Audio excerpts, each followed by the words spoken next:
Another day, another vlog. Let me tell you. So I feel like today's the perfect day to make a video.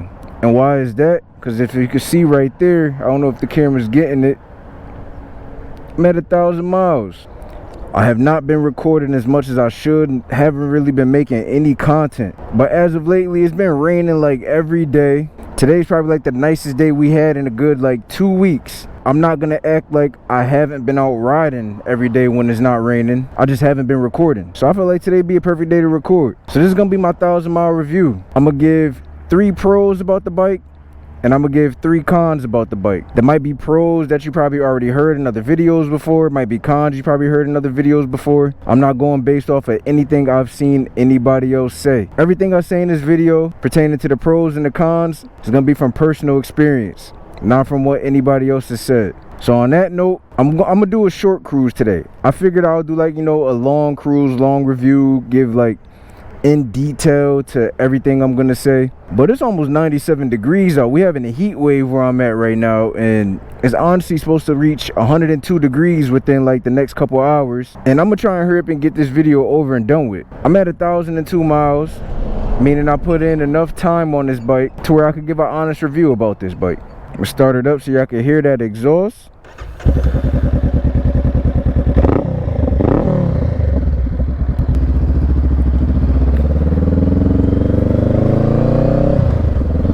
So the Honda Rebel 500. This is my first bike. I really wouldn't consider the XR150 a first bike.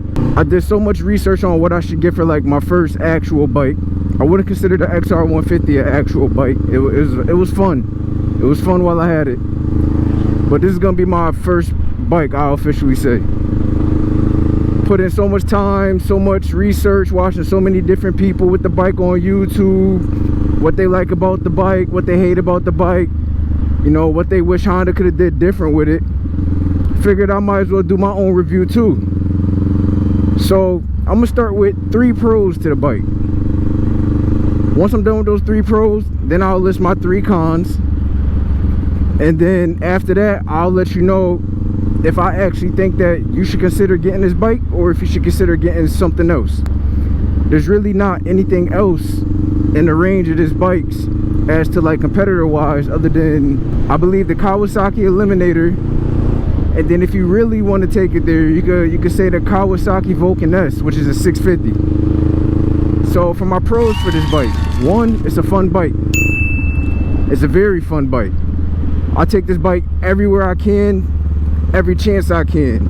It's not hard to maneuver. It's very light, as you can see. If you really want to, you can whip this bike around like it's nothing. It's light. I feel like if you're a beginner, you're trying to get into biking, or even if you're not a beginner, you just want a little fun bike to whip around town, do back roads with, the Rebel 500 is probably the best bike in my opinion. If we're talking about power and everything, this bike has power. Damn, what is that, a rat? Damn, that shit got a rat hanging from it. It's about to go feast. So that's my first pro, is how fun of a bike it is, how easy it is to, you know, drive around.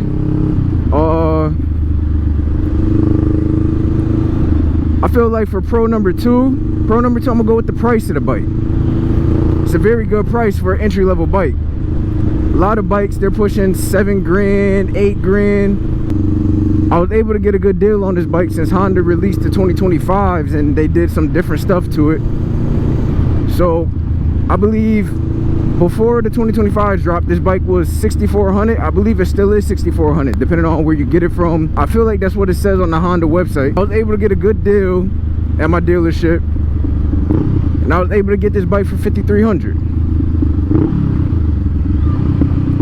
Whoa, second off. So like I said, I was able to get this bike for $5,300. Let me stop just because I know he's riding slow to see if I go past the stop sign or not. So pro number 2 will be the price of this bike. Like I said, I got this bike for $5,300, brand new, right off the dealer showroom floor.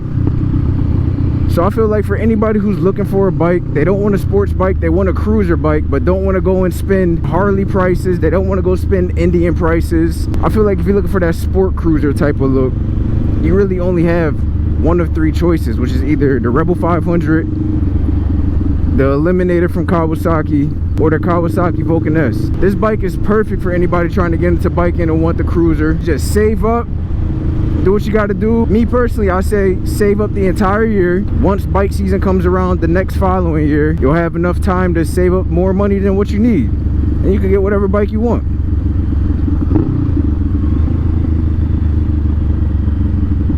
Pro number three, I will go with the looks of the bike. The look of the bike is perfect. I feel like this bike looks perfect. There's like nothing wrong with this bike at all. Number one, it's a Honda, so you already know if anything goes wrong with the bike, it's not expensive to fix, and you can fix it on your own. And number two, it's a Honda, so you know the bike is gonna last forever, depending on how you treat the bike. Now to get on with the cons. Con number one, I would say gas consumption. Now I know they say the amount of gas that you output all depends on how you ride your bike. When there's no traffic like it is right now, I am gunning this bike full throttle, so yes, I am consuming a lot of gas. But it also doesn't take a lot of money to fill this tank up either. I've rode this bike to completely zero on E, blinking. Pull over to the nearest gas station or you're gonna break down. And I think it only costs like $9 to fill this tank up. In the manual it says you can use 87. Flies all in my face. It's from the heat. I think it's inside.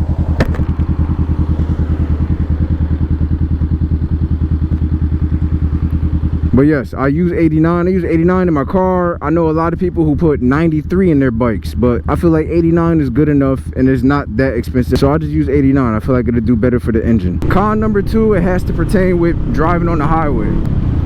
This bike is very capable of being on the highway. I take this bike on the highway all the time.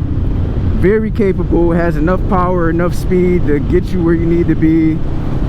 But I personally feel like this bike does not want to be on the highway that long. I feel like this bike wants to be on the highway for a couple exits and then get off and cruise through the city. Because if you constantly have the throttle open, you're driving this bike at a good 88, 90 miles per hour, the bike feels like it feels like it's working harder than it needs to. So I feel like that's the second con, which is just the highway capability of it. I'm gonna do a highway video soon, just so you guys can see what I'm talking about. But don't get me wrong, this bike is perfect on the highway. I've drove this bike to cities far away and almost to another state by accident. We won't talk about that. But this bike does good on the highway, but that's one of the cons for me, which is how it feels like it's overworking itself. Con number three,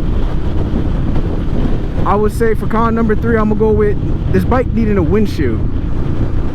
It has everything to do with, again, driving on the highway. You need a windshield when you're driving this bike on the highway, unless you're able to just put up with all that wind. The wind doesn't really bother me anymore, I would say, but when I first got the bike, first started riding on the highway, yes, it bothered me a ton. Just feeling the wind hitting my head, feeling the wind hitting my shoulders, feeling the wind hitting my chest. It was just something that I thought I wouldn't get used to. I am used to it now, which is why I don't have a windshield on it. I did order a windshield. When it came in, it happened to be the wrong one, so I sent it back. And I was like, you know what, honestly, I really don't even need a windshield anymore. But I feel like this bike should give you an option to put a windshield on it. Just like the 1100Ts, how it has the big fairing in the front with the windshield, you should be able to have an option to build your bike up like this on the Honda website, or even like accessory wise, instead of having to go aftermarket. You know what, I'm gonna do some myth busts. So I did 3 pros and cons, and now I'm gonna do 3 myth busts. First myth bust is gonna be the odometer. Everyone complains about this odometer. Oh, I can't see it during the daytime. Oh, it's too dark during the day, I can't see it from the sunlight. I have yet to ever have a situation where I felt like I couldn't see the odometer, see the speed, see what gear I'm in. I feel like my second myth bust would be the seat. A lot of people complain about the seat. The seat is uncomfortable. after a certain amount of time, oh, you got to invest into a new seat. I don't know if you guys seen the prices of new seats, but they're close to almost $400. Not spending $400 on a seat, especially for a seat that actually is not uncomfortable.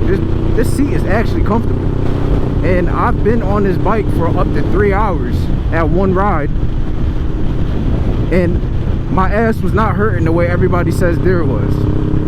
I don't know if people are just following suit, if people just want to say what they heard on YouTube. Damn, bro. Oh, that shit stink. But trust me when I say, the seat is not uncomfortable. It is actually comfortable. And I feel like you don't need to upgrade the seat if you truly don't need to.